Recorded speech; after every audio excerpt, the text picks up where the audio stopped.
kembali kelompok-kelompok. Saya Rahel, Saya Indonesia, saya Rania. dan sekarang kami akan membahas tentang APBN, pajak dan perkembangan ekonomi.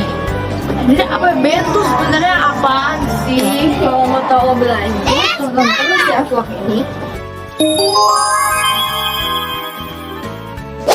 APBN merupakan singkatan dari Anggaran Pendapatan Belanja Negara. Anggaran ini dibuat oleh pemerintah dan disetujui oleh Dewan Perwakilan. Anggaran ini berisi daftar sistematis dan terperinci dari pengeluaran dan pemasukan negara setiap tahun. Anggaran ini biasanya dibuat setiap tanggal 1 Januari pada setiap tahun. Nah, tadi kan kita udah dengar dari definisi APBN. Sekarang saya akan mendefinisikan APBD. Jadi gak jauh dari APBN, APBD adalah anggaran pendapatan dari belanja daerah. Itu adalah sebuah rencana keuangan tahunan pemerintah di Indonesia yang disetujui oleh Dewan Perwakilan Rakyat Daerah dan ditetapkan dengan peraturan daerah. Itu tahun anggaran APBD meliputi masa 1 tahun, mulai dari 1 Januari sampai dengan 31 Desember. Nah, kita kan tadi udah dengar definisi APBD. Sekarang kita akan mengetahui sumber APBD. Ada sumber APBD, yaitu yang pertama ada pajak kendaraan bermotor, lalu ada pajak kendaraan mobil, dan pajak hiburan, serta pajak BBM. Lalu ada retribusi daerah. Retribusi ini merupakan pelayanan kesehatan, pelayanan kebersihan, dan masih banyak lainnya. Lalu ada pajak bumi dan bangunan yang mempunyai peran sangat penting di dalam hal keuangan pemerintah daerah. Lalu ada pajak cukai. Pajak cukai ini mempunyai potensi yang sangat amat signifikan terhadap sumber penerimaan daerah, terutama pada alasan administrasi dan efisiensi. Lalu ada pajak penghasilan. Di antara beberapa negara, pemerintah subnasional yang mempunyai peran dalam peraturan terbesar, akan tetapi untuk pajak pendapatan daerah pada dasarnya dikarenakan pada nilai yang tetap. Selain itu, pada tingkat daerah ini didirikan basis pajak yang sama sebagai pendapatan nasional dan dikumpulkan oleh pemerintah pusat. Nah, kayaknya tadi aku ada yang kurang deh. Kayaknya aku mau tambahin lagi nih sama. Nah, tadi kan ada sumber APBD. Kalau sumber APBN ini dapat kita bagikan lagi menjadi 3, yang poinnya sama juga sih. Tapi yang pertama itu ada dari penerimaan perpajakan.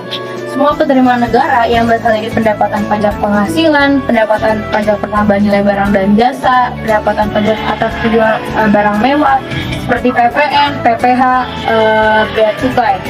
Lalu yang kedua, penerimaan negara bukan pajak. Ada semua penerimaan pemerintah pusat yang dibentuk dalam penerimaan sumber daya alam seperti migas atau non-migas. Lalu ada juga dari BUMN di mana 51% sahamnya milik negara. Lalu juga ada PLU atau Badan Layanan Umum. Contohnya itu misalnya kalau dari perbankan itu ada BRI, BRI, kalau non perbankan itu kayak KAI dan PLN. Lalu yang ketiga itu ada penerimaan hibah. Adalah penerimaan negara yang berasal dari sumbangan swasta dalam negeri serta sumbangan swasta negeri berupa uang, barang, dan jasa. Nah, sekarang kita akan masuk ke topik judul kita. Bagaimana pajak bisa menjadi sumber terbesar dari APBN. Jadi sebagai judul dari topik yang kita akan bahas sekarang, bagaimana pajak bisa menjadi sumber terbesar APBN. Pertama-tama kita menjelaskan dulu bahwa ya pajak merupakan sumber terbesar dari APBN karena mencakup lebih dari 80%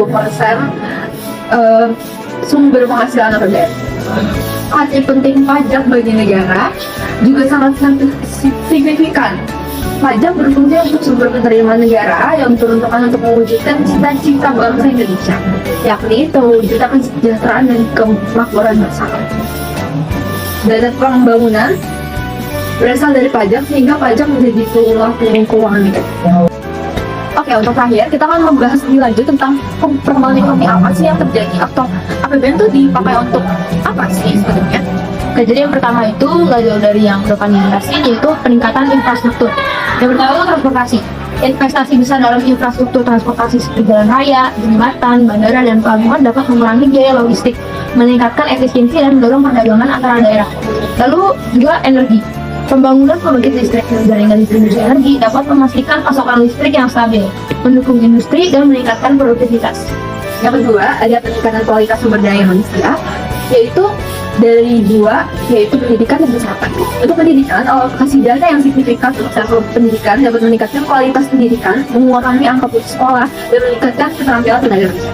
Lalu untuk kesehatan, investasi dalam fasilitas kesehatan, pelatihan tenaga medis, dan program kesehatan publik dapat meningkatkan tingkat kesehatan masyarakat, mengurangi angka kematian, dan meningkatkan produktivitas.